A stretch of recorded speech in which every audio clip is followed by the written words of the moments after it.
The Manhattan skyline shimmered like a promise that night. From the terrace of the River Cafe in Brooklyn, the city looked untouchable.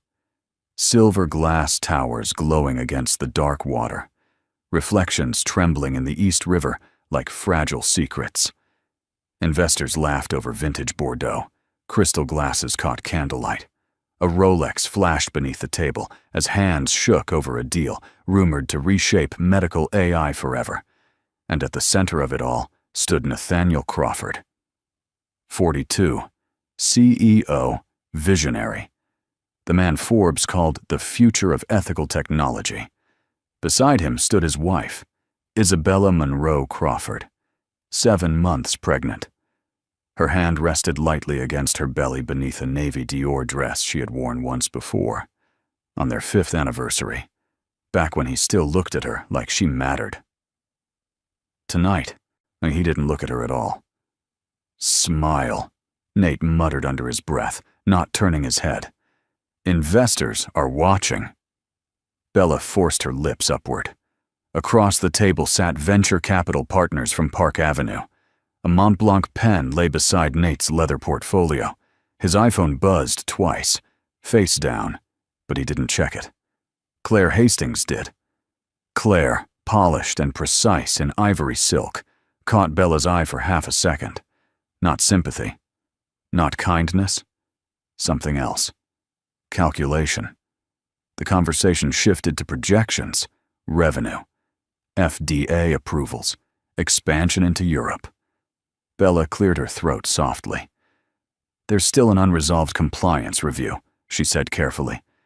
The AI trial data from... The sentence never finished. The sound cracked through the terrace before anyone understood what had happened. A sharp movement, a stunned inhale, and then silence. The skyline still shimmered, but at their table everything stopped. Bella's cheek burned. Across the terrace, a waiter stepped forward. He didn't rush. He didn't look shocked. He looked furious. And when his eyes met Nate's, something far more dangerous than embarrassment settled into the air. For 3 full seconds, no one moved. The soft violin music from inside the restaurant continued, absurdly elegant, as if nothing had fractured. Candle flames trembled in the breeze rolling off the East River. A boat horn echoed somewhere in the distance. Bella did not cry. That was the first thing everyone noticed. She remained standing, one hand instinctively shielding her belly, the other frozen mid-air where her glass of sparkling water had been. A thin red mark began to bloom along her cheekbone. It wasn't dramatic. It wasn't violent. It was humiliating. Across the long linen table, the venture partners stared in disbelief. One of them slowly lowered his wine glass. Another shifted uncomfortably, glancing at the Manhattan skyline as if it might offer an exit from what they had just witnessed. Nathaniel Crawford adjusted his cufflinks. I apologize, he said coolly, his voice steady. My wife has been under emotional strain due to pregnancy. Let's stay focused. The words fell heavier than the sound had. Claire inhaled sharply but said nothing. Her manicured fingers tightened around her iPhone beneath the table. The screen glowed faintly in her lap. Recording. Bella's ears rang, not from the impact, but from the calmness in Nate's tone. He wasn't embarrassed. He wasn't shaken. He was controlling the narrative. I was simply asking about the compliance review, Bella managed, her voice soft but clear. Nate leaned closer, smiling for the investors. Sweetheart, he murmured, just loud enough for the table to hear. This isn't the place. The waiter had reached the edge of their table now. He stood tall, posture straight, hands clasped behind his back in professional restraint. But his jaw was tight. Too tight. Sir, he said evenly, addressing Nate. Would you like a moment of privacy? Nate didn't look at him. No, he replied flatly. We're fine. The waiter's eyes shifted, not to Bella's face, but to her belly. And something changed. A subtle shift in his stance. Not employee to customer. Man to man, The investors sensed it. The tension thickened. Because this was no longer just an awkward dinner. This was exposure. And someone at that table had just made a mistake they would never recover from. Nathaniel finally looked at him.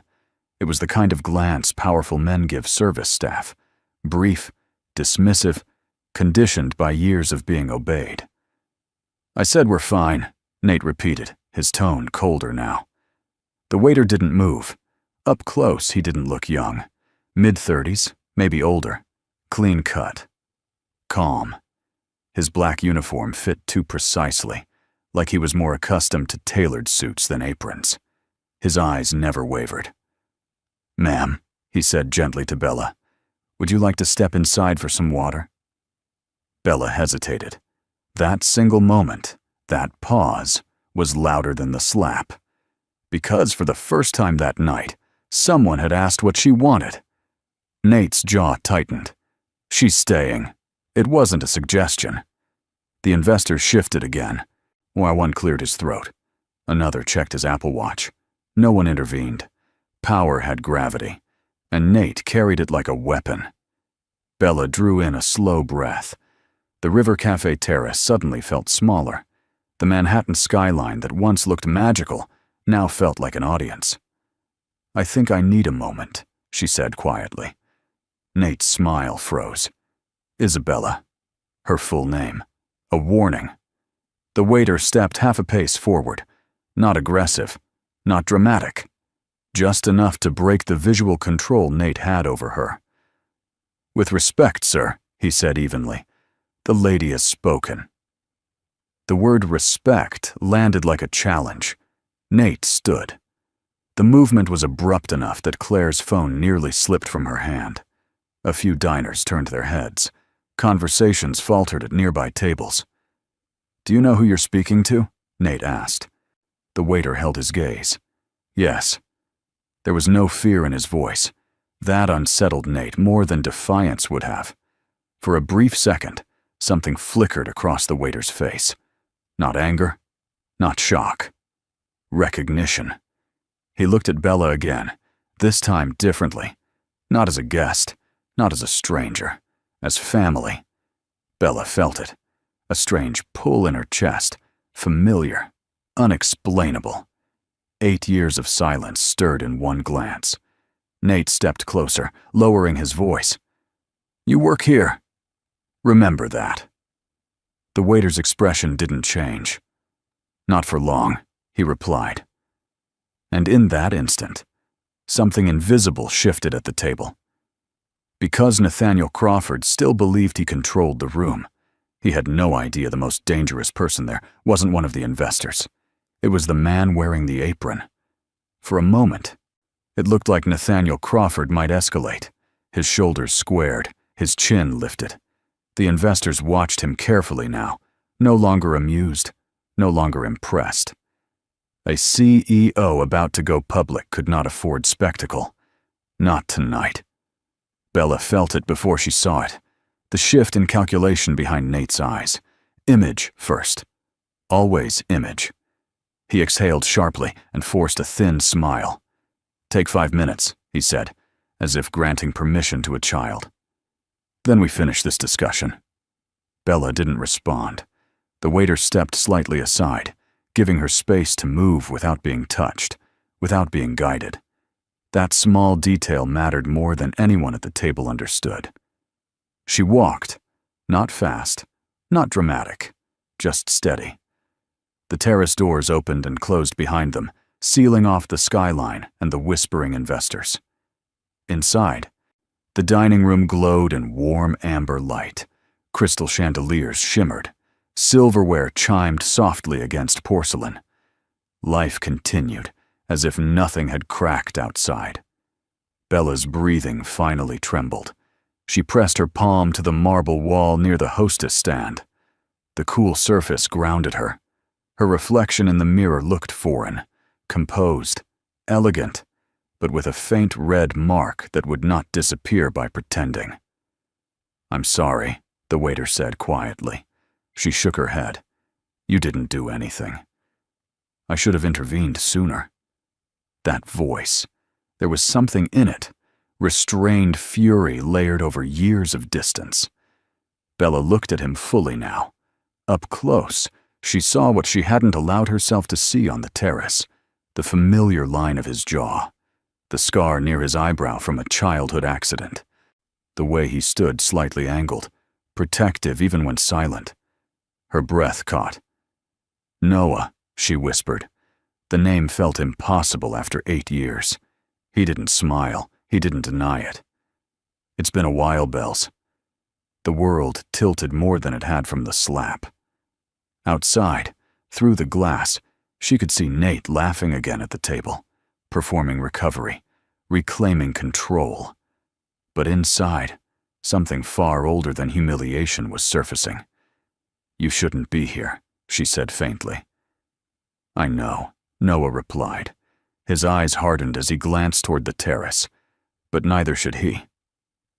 Bella felt tears finally rise, not from pain, but from recognition. And for the first time that night, she wasn't alone. What she didn't know yet was this. Noah hadn't come to Brooklyn by accident. He had been watching Nathaniel Crawford for months. Bella stared at her brother, as if he might disappear again. 8 years ago, she had chosen Nathaniel Crawford over her family, over Noah, over every warning he had tried to give her in their tiny Boston kitchen, when Nate first entered their lives, with polished shoes and Park Avenue ambition. "You don't know him," she had said back then. Tonight, she wasn't so sure she had ever known her husband at all. "What are you doing here?" she asked, her voice unsteady but quiet. Noah glanced toward the terrace. Through the glass, Nate was animated again, leaning into conversation, gesturing confidently as if nothing had happened. Claire sat beside him, composed, phone resting face down. "I took the shift," Noah replied calmly. "You don't work here." A pause. "Not permanently." That answer was deliberate. Bella studied him more carefully. His uniform was immaculate, his posture too assured. Even the way he stood, not defensive, not apologetic, felt calculated. "You've been watching him," she whispered. Noah didn't deny it. "I've been watching the company," he corrected. Her heart skipped. The compliance review, the AI trial data, the tension in Nate's voice whenever she asked about projections. It hadn't just been about ego. "What did he do?" she asked. Noah stepped closer, lowering his voice. "This isn't the place." He reached into his apron pocket and pulled out a simple white business card. No logo, no flashy design, just a name embossed in understated black lettering. Noah Monroe Capital Advisory. Bella blinked. She had heard of Monroe Capital, everyone in finance had, or a private equity firm known for dismantling unstable companies before they collapsed publicly. Ruthless, precise, quiet. "You?" Her breath faltered. "Yes." The sound of laughter from the terrace floated through the glass again. Nate was recovering the room, rebuilding dominance. Noah's jaw tightened. "He's pushing forward with the IPO despite unresolved federal flags," he said evenly. "And if that launches the way he's planning, it won't just hurt investors." Bella's hand moved instinctively to her stomach. It could hurt patience. The words landed heavier than the slap. Suddenly, tonight wasn't just humiliation. It was something far more dangerous. Outside, Nate raised his glass in a toast. Inside, Bella realized the man she married might not just be cruel. He might be reckless. And Noah hadn't come here to protect her feelings, and he had come to stop a catastrophe. Bella felt the ground shift beneath her, not physically, but emotionally. For years, she had convinced herself that distance from Noah was maturity, that cutting ties with her older brother had been necessary to build her own life, that Nate's disapproval of her family had been about focus, not control. Now, standing inside the River Cafe with Manhattan glowing beyond the glass, she saw the truth differently. "You told me he wasn't clean," she whispered. Noah's expression didn't soften. I told you his numbers didn't add up. 8 years ago, Noah had worked as a financial analyst in Boston. He had flagged irregularities in a startup Nate had aggressively acquired. Bella had defended her fiancé, accused Noah of jealousy, of sabotage. Nate had framed it as betrayal. "He's trying to ruin us," Nate had said back then, pacing their Fifth Avenue penthouse with controlled outrage. "If you choose him, Bella, you're choosing someone who doesn't believe in us." And she had chosen her husband. Noah had left without another word. "I thought you were trying to control me," Bella admitted now, her voice fragile. "He said you didn't respect my decisions." Noah gave a short, humorless breath. "Control? Bells, I was trying to protect you." Outside, applause rippled across the terrace. Nate must have delivered a compelling projection. Investors loved confidence. They mistook certainty for integrity. "He isolated you," Noah continued. "Gradually. From me. From Boston. From anyone who questioned him." Bella remembered the small changes. Joint accounts shifting to single signature authorization. Her law license quietly lapsing because she didn't need to work. The prenup clause about reputational damage that she had skimmed over in love. "You said catastrophe," she murmured. "What does that mean?" Noah's eyes darkened. "Their AI diagnostic model flagged false negatives during beta trials," he said evenly. "If that system scales nationally before correction, patients could be misdiagnosed." Her stomach tightened. "And he knows?" she asked. "Yes." The word came without hesitation. Silence pressed between them. Bella thought about the man raising a toast outside. The same man who had just struck her and blamed hormones. The same man who spoke about ethics in keynote speeches. "You're going after him," she said slowly. Noah shook his head. "I'm going after the truth." He met her eyes then, steady, unflinching. "But if he stands in its way, he won't survive what comes next." Bella's pulse refused to slow. The restaurant noise faded into a distant hum, as if her mind had stepped outside her body. Patients misdiagnosed, federal flags, an IPO racing forward anyway. The humiliation on the terrace now felt secondary, a symptom of something far larger. "How far does this go?" she asked. Noah glanced toward the bar, ensuring no one lingered close enough to overhear. "Far enough that 3 institutional investors quietly reduced their exposure last quarter," he said.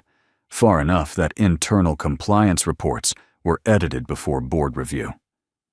Bella's legal instincts, long buried beneath years of curated charity galas and penthouse brunches, began to resurface. Edited how? Risk probability language softened, and data anomalies labeled temporary variances. That sounded like Nate. Not reckless, strategic. Just enough manipulation to buy time, to launch first and fix later. "You said you're not going after him," Bella pressed. "But Monroe Capital dismantles companies before collapse." Noah held her gaze. "We dismantle deception." The distinction mattered to him. "You own shares," she realized suddenly. A slight nod. "Through layered funds, 18% exposure across holding entities." Her breath hitched. "You're one of his largest silent investors." "Yes." The word landed like another revelation. "He doesn't know," Noah added. Bella pictured Nate in the Park Avenue boardroom, confident, certain he controlled every lever. He loved reminding directors that he built the company from nothing, that loyalty was owed upward, not sideways. "If this surfaces before IPO," she whispered. "The SEC pauses everything," Noah replied. "The valuation drops, lawsuits follow." "And you?" she asked quietly. "I lose money."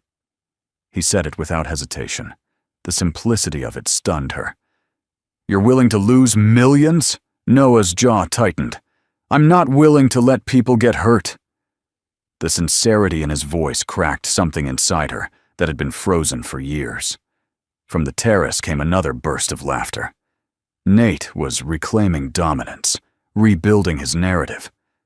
Bella looked through the glass and saw her husband differently now, not just as a man who struck her, but as a man gambling with lives.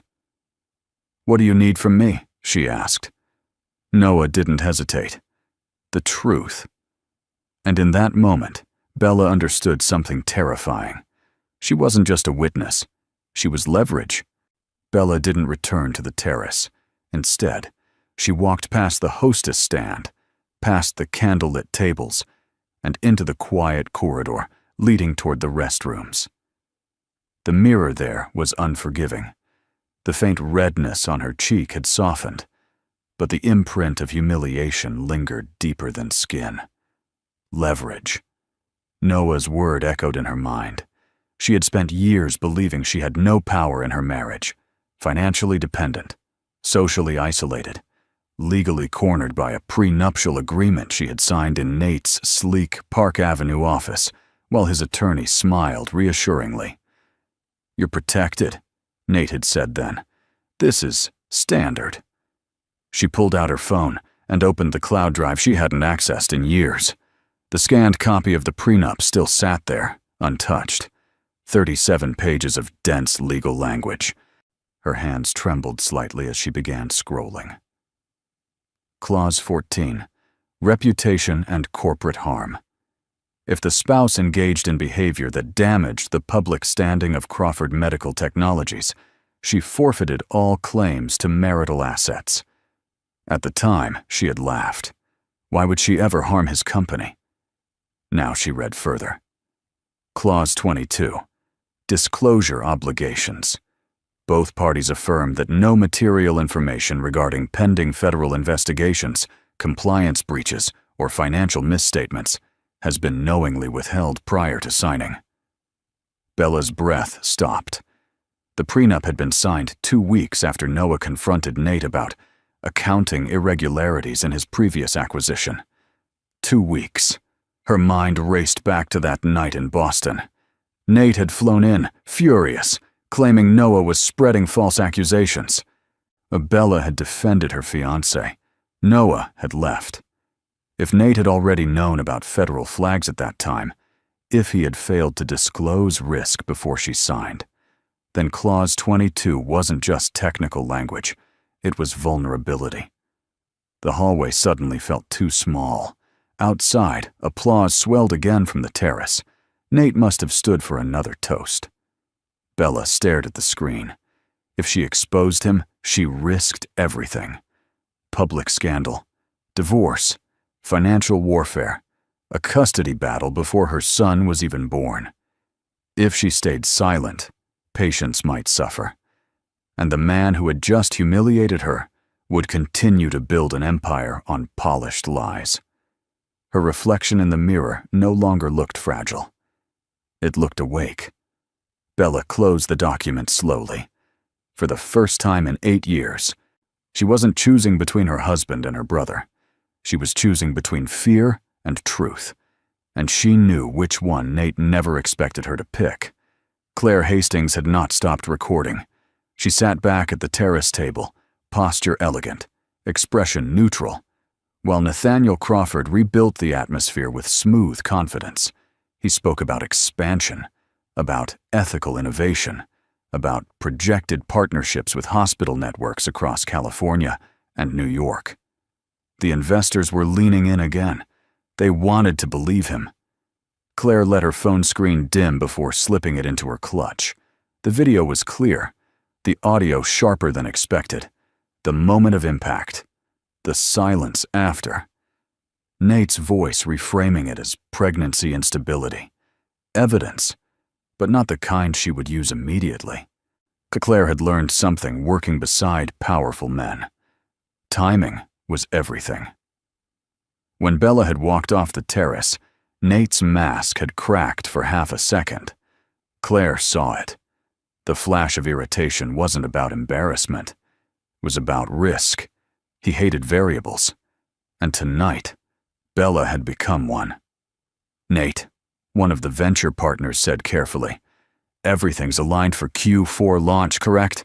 No pending federal interference? Nate didn't hesitate. Clean trajectory.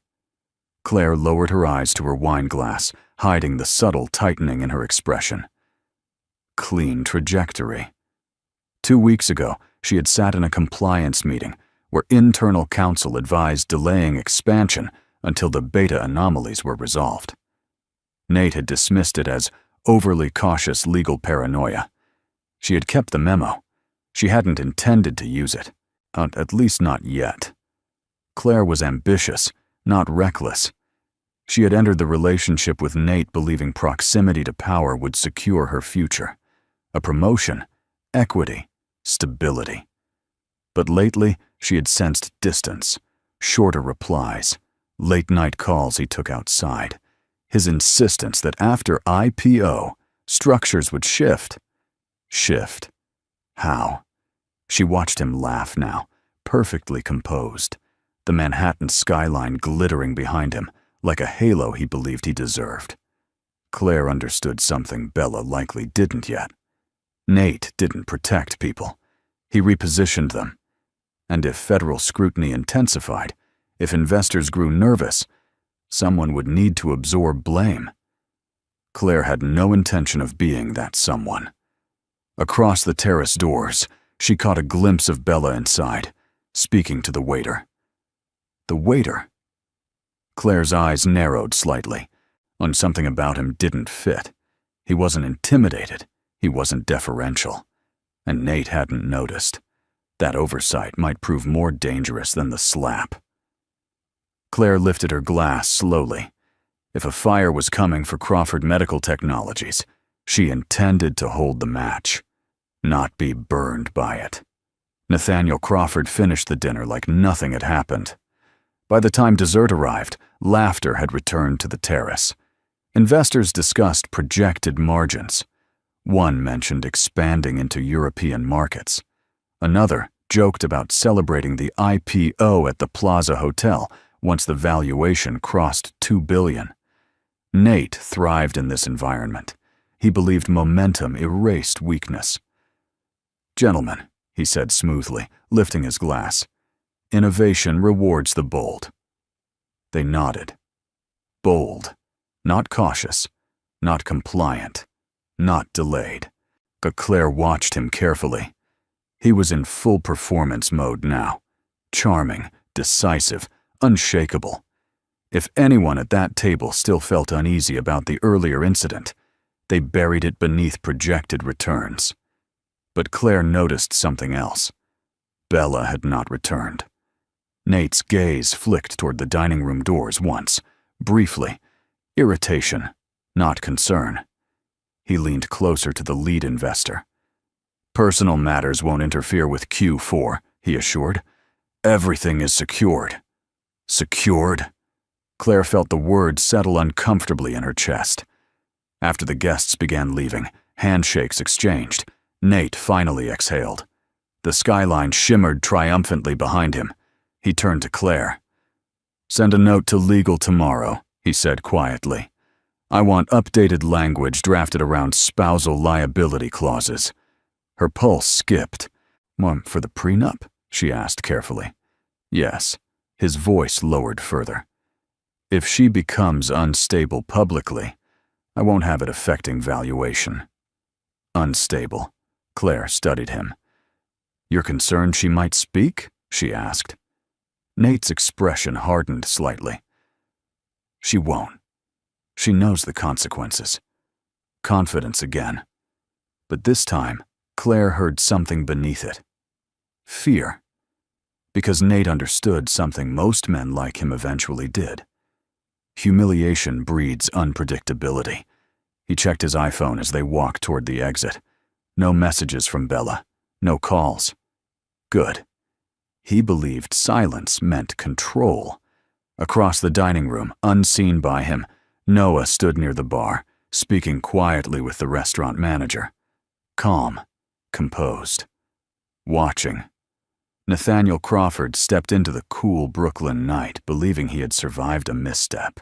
When he did not realize the real damage had not happened on the terrace, It had happened inside his own house, and the people closest to him were already recalculating his fall.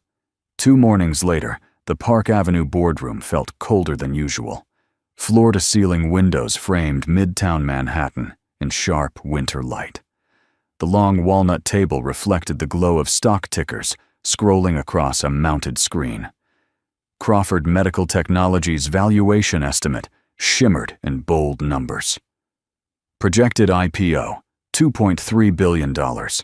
Nathaniel Crawford stood at the head of the table, Mont Blanc pen resting between his fingers like a conductor's baton. "We are fully aligned for Q4 filing," he said confidently. "Regulatory inquiries have been addressed." Most of the board nodded, but not all. At the far end of the table sat a new face, introduced only as a representative of Monroe Strategic Holdings. Quiet, immaculate suit. No unnecessary gestures. Nathaniel had skimmed the acquisition report quickly the night before.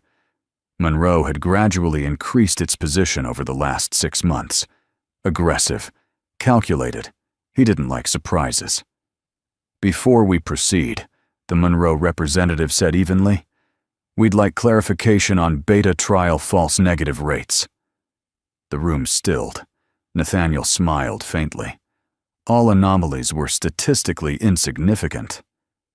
"According to which internal memo?" the representative asked. A screen lit up. Slide after slide appeared. Red-lined compliance notes, time-stamped revisions, language softened from critical variance to temporary deviation. Nathaniel's jaw tightened almost imperceptibly. "It's our draft documents," he replied smoothly. "Preliminary assessments." The Monroe representative folded his hands. "Then perhaps the FDA should evaluate the preliminary assessments directly." Silence expanded across the polished table. One board member shifted in his chair. Another cleared his throat. "Is there federal exposure?" someone asked quietly. Nathaniel felt something he hadn't felt in years. Pressure. Not external. Internal. Controlled environments had always been his strength. Investor dinners. Keynote speeches. Negotiations. He dictated tempo. But this wasn't tempo. This was scrutiny. The Monroe representative continued calmly. "Monroe Strategic is prepared to request an independent audit before IPO submission." Nathaniel's gaze hardened. "On what grounds?" "On the grounds," the man replied. That long-term valuation requires verified integrity." Integrity. The word hung heavier than accusation. Nathaniel leaned back slowly. "This feels adversarial," he said. "Transparency often does," the representative answered. Across the city, Bella sat in the Fifth Avenue penthouse, rereading Clause 22. And for the first time since building his empire, Nathaniel Crawford realized something dangerous. He no longer controlled the room. By noon, the rumor had reached Wall Street. It didn't break through headlines yet. There were no flashing banners, no breaking news alerts, just a quiet tremor beneath the surface, the kind seasoned investors recognized before the rest of the market caught up. An independent audit request. From a major shareholder. Nathaniel Crawford stood inside his corner office on Park Avenue, and staring at the Manhattan skyline through glass walls that once felt invincible. His iPhone buzzed repeatedly on the polished desk. Messages from legal, from Claire, from 2 early-stage investors asking for clarification. Clarification was a polite word for doubt. Behind him, the muted television displayed a financial news channel. The ticker at the bottom still showed projected valuation numbers, but analysts were beginning to speculate about regulatory timing risks. Timing risks. He turned sharply as his CFO entered. "They've frozen 2 institutional commitments," the CFO said quietly. "Pending audit review." Nathaniel's jaw tightened. "Temporarily," he replied. "We don't know that." Silence thickened between them. Across town, in the Fifth Avenue penthouse, Bella sat at the dining table with her MacBook open. She watched the same financial broadcast without sound. The anchor's expression was careful but cautious. She felt something unfamiliar rising in her chest. Not fear. Consequences. Her phone lit up. Noah. It started. 2 words. She stared at them for a long moment. Back in the boardroom, the Monroe representative had filed the formal request for independent third-party verification. Legally justified, procedurally clean, impossible to dismiss without raising more suspicion. Nathaniel's assistant knocked once before entering. "Sir, Monroe Strategic has requested emergency session with outside counsel." Of course they had. Nathaniel exhaled slowly, calculating angles. Delay the audit. Question methodology. Frame it as competitive interference. He had maneuvered through pressure before, but this felt different. This wasn't rumor. It was documentation. The muted television flickered as a financial analyst spoke. While Crawford Medical remains a promising IPO candidate, increased regulatory scrutiny could materially impact projected valuation. Materially impact. Nathaniel picked up the remote and turned the volume off completely. He still believed he could recover this. He just hadn't realized yet that the market wasn't reacting to numbers. It was reacting to truth. The video surfaced at 4:17 p.m. Not through tabloids. Not through social media influencers hunting scandal. It appeared first in a legal disclosure attachment filed alongside the independent audit notice.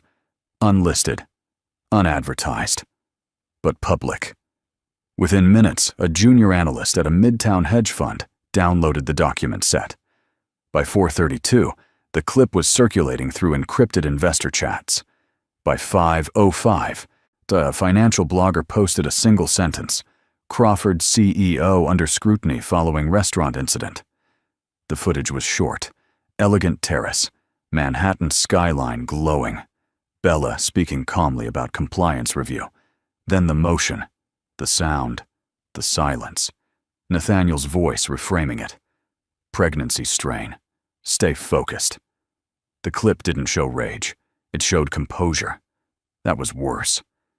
Inside his Park Avenue office, Nathaniel watched it on his MacBook Pro, expression carved in stone. Claire stood across the room, hands folded tightly in front of her. "I didn't leak it," she said quietly.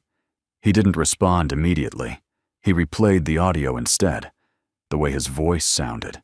Controlled, dismissive, calculated. "That was private," he said finally. "Not if it happened in public," Claire replied carefully. His gaze shifted toward her. "Ah, you recorded it. It wasn't a question." "Yes." "Why?" "Insurance." She didn't say the word aloud. "For documentation," she answered. Nathaniel stood slowly. "Who has access?" "The audit team, outside counsel, anyone reviewing compliance exposure. In other words, everyone who mattered." Across the city, Bella sat on the edge of the penthouse sofa, hands resting over her stomach, as the clip played on silent across a financial news site. The headline remained cautious. "Leadership conduct raises governance concerns." Governance concerns. Not abuse. Not scandal. Reputation. Exactly the language in Clause 14. Her phone vibrated. Noah. It wasn't me. She believed him. Because this leak wasn't strategic. It was procedural. Nathaniel's own legal structure had required full disclosure once the audit triggered material risk review. He had built a system to protect himself, and that system had just exposed him. Back in the office, his assistant stepped inside.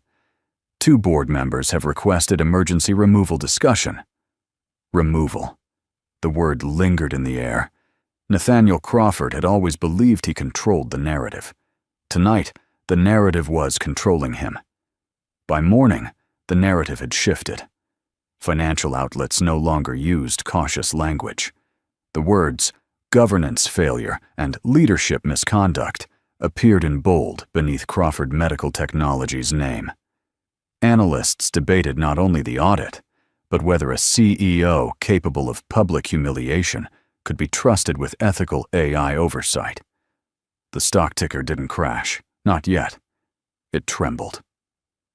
Pre-IPO shares traded in secondary markets began dipping. Nothing catastrophic, or just enough to make institutional investors uneasy. In the Park Avenue boardroom, Nathaniel stood alone at the head of the table before the emergency session began. The skyline outside felt colder, less triumphant than it had days ago. Board members filed in without the usual small talk. No one mentioned the video. That was the most unsettling part. "We need containment," one director began bluntly. "This is escalating beyond compliance review." "It's a domestic matter," Nathaniel replied evenly. "Irrelevant to product performance." A pause. "Investors don't separate character from governance," another director said, "especially before IPO." Character. Nathaniel felt the word settle like grit in his throat. Across town, Bella watched the coverage from the penthouse dining table. The silence inside the apartment was heavier than the headlines. Nate hadn't returned home the previous night. Her phone vibrated. Unknown number. She hesitated before answering. "Mrs. Crawford," a measured male voice said. "This is counsel for the board. We'd like to confirm your well-being." Well-being. Bella almost laughed at the precision of it. "I'm fine," she replied calmly. "And you are not pursuing any public statement?" There it was, the real question. Clause 14 lingered in her mind. Reputational harm, asset forfeiture. She looked at her reflection in the darkened window, not the fragile woman on the terrace, but someone steady. "I haven't made any decisions," she answered. Back in the boardroom, the Monroe representative spoke again. "We propose temporary suspension of CEO authority pending audit completion." The word suspension echoed. Nathaniel's composure thinned. "This is overreaction," he said sharply. "You're reacting to optics." "No," the representative replied evenly. "We're reacting to risk." And for the first time since building Crawford Medical from nothing, Nathaniel understood something irreversible. He was no longer defending a valuation. He was defending his position. And those were not the same battle. The vote lasted less than 12 minutes. 12 minutes to unravel 15 years of carefully constructed dominance. Nathaniel stood at the head of the Park Avenue boardroom table, while legal counsel outlined procedural language. The tone was neutral, clinical. No emotion. Just governance. "Pending completion of the independent audit," counsel said. "The board will temporarily suspend CEO authority to preserve fiduciary responsibility." Suspend, not remove, not terminate. But the distinction felt thin. One by one, hands rose, measured, reluctant, inevitable. Nathaniel didn't look at them as they voted. He stared instead at the Manhattan skyline beyond the glass. The city he had conquered, the city that had rewarded ambition and punished hesitation. He had never hesitated. Until now. The final count was unanimous. Temporary suspension effective immediately. The words echoed in the room long after they were spoken. Claire sat 2 seats away, silent. She didn't celebrate. She didn't react. She understood what this meant. If he fell, collateral damage would follow. Nathaniel finally turned. "You're making a mistake," he said evenly. No one responded, because for the first time, the room wasn't reacting to his confidence. It was reacting to documented risk. Across town, Bella's phone lit up. "Noah." "It's done." 2 simple words. She closed her eyes briefly. This wasn't triumph. Not yet. This was consequence.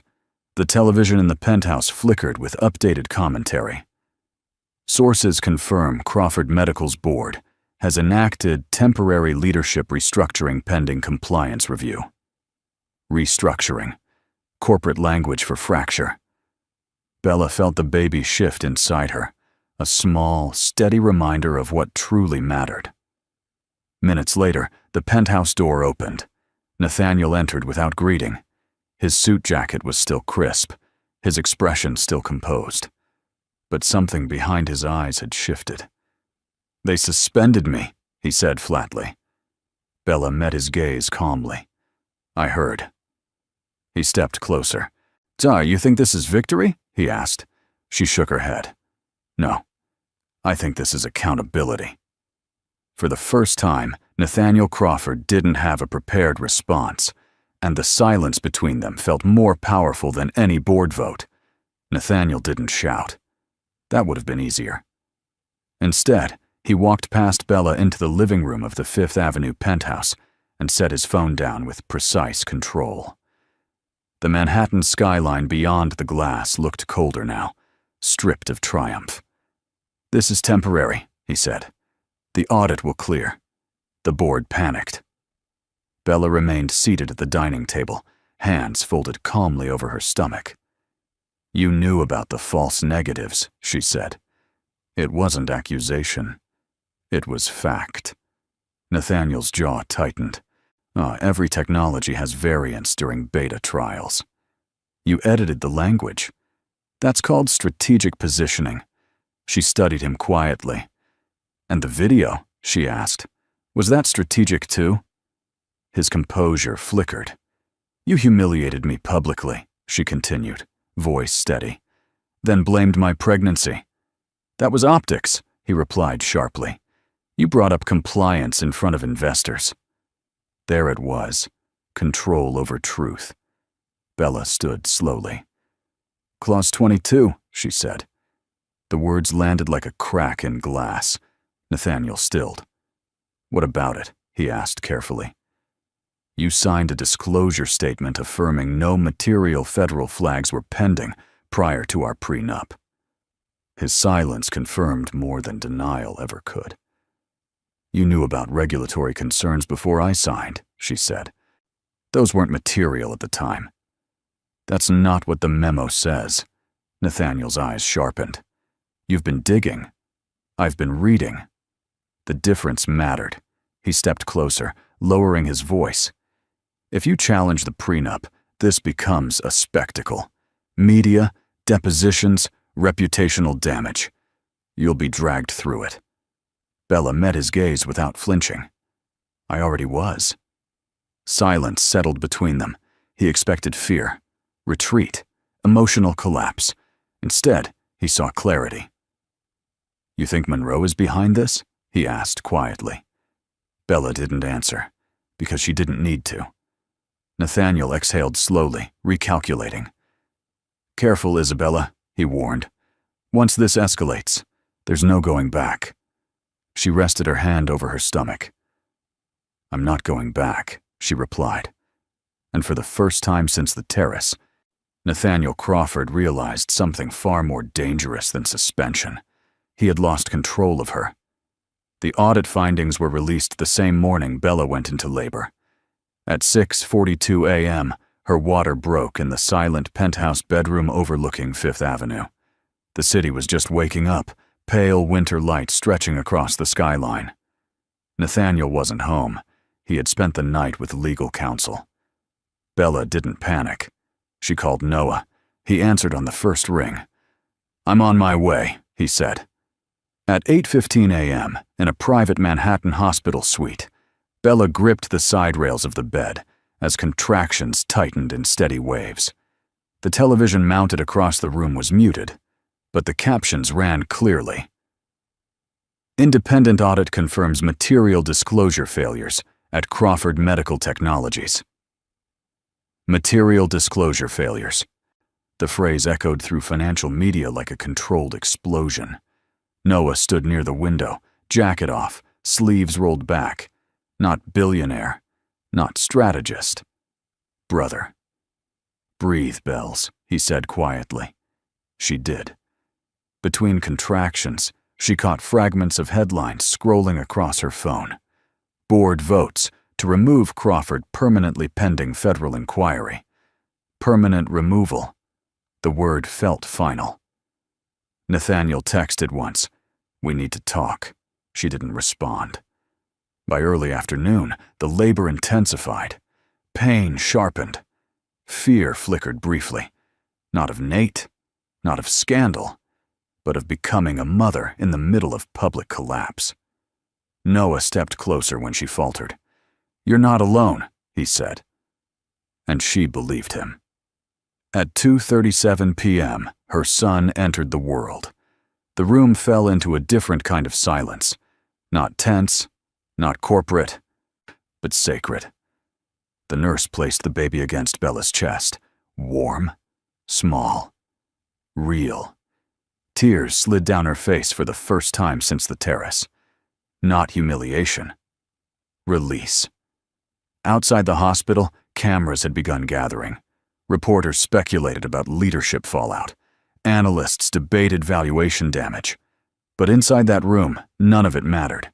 Nathaniel Crawford's empire was unraveling in real time, and Bella was holding something infinitely more powerful than stock or reputation. She was holding her future. 3 weeks after the birth, Bella returned to the Fifth Avenue penthouse one last time. Not to reconcile, not to negotiate, to retrieve what was legally hers. Nathaniel was no longer living there. The board had finalized his removal. Federal inquiry had escalated into formal investigation. His name still appeared in headlines, but now alongside words like fiduciary breach and executive misconduct. The silence inside the penthouse felt hollow. Bella moved slowly, her son asleep in a carrier against her chest. She no longer felt small in these rooms. The marble floors, the skyline view, the curated art on the walls. None of it intimidated her now. Her attorney sat at the dining table with a slim leather folder. "The prenup is void under Clause 22, he said calmly. "Failure to disclose material regulatory risk prior to execution constitutes breach." Breach. The word felt clean. Nathaniel had built the agreement to protect himself from reputational damage. Instead, it protected her from deception. "You are entitled to equitable division," the attorney continued, "including vested shares granted during the marriage. Shares, not charity, not settlement, pity, and legal equity." Bella absorbed the numbers without reaction. She wasn't thinking about valuation anymore. She was thinking about stability. "For your son," the attorney added, "a trust can be structured independent of corporate volatility." Independent. That word mattered. Later that afternoon, she met Noah at a quiet cafe near Central Park. No security detail, no press, just siblings sitting across from each other like they used to in Boston. "You don't owe me anything," she told him. Noah gave a faint smile. "I know." He slid a document across the table. Monroe Capital Ethical AI Initiative. Board member, Isabella Monroe. Not Crawford. Monroe. She looked up at him. "You're offering me a position?" "I'm offering you partnership," he replied. "Not rescue, not protection. Respect." Bella glanced down at her sleeping son. For years, and she had lived under someone else's name, someone else's shadow. Now she had something solid. Ownership, choice, and a future that no longer depended on a man who mistook control for strength. February arrived quietly in Manhattan. The scandal had moved on from front-page urgency to slow, procedural updates, federal filings, civil claims, quiet settlements whispered about in financial circles. Nathaniel Crawford no longer appeared on panels or magazine covers. His name had become cautionary. Bella didn't watch the news anymore. Instead, she walked. Central Park in winter held a different kind of beauty. Bare trees stretching like open hands against a pale sky, frozen edges of the lake reflecting soft light. She pushed the stroller slowly along the cleared path, her son bundled warmly beneath a thick knit blanket. For the first time in years, there was no tension in her chest. No waiting for the next sharp word. No calculating how to speak without triggering control. Just breath.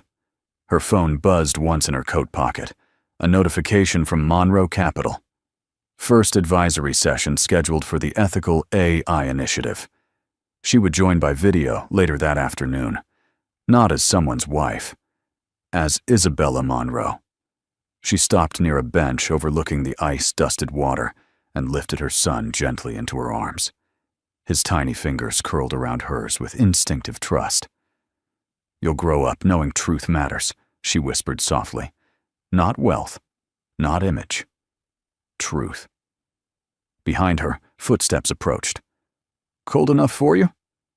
Noah's voice carried lightly. She turned, surprised, but smiling. He held 2 paper cups of coffee, steam rising into the crisp air. "You've always hated winter," she teased. "I still do," he admitted, handing her the cup. "But some seasons are necessary."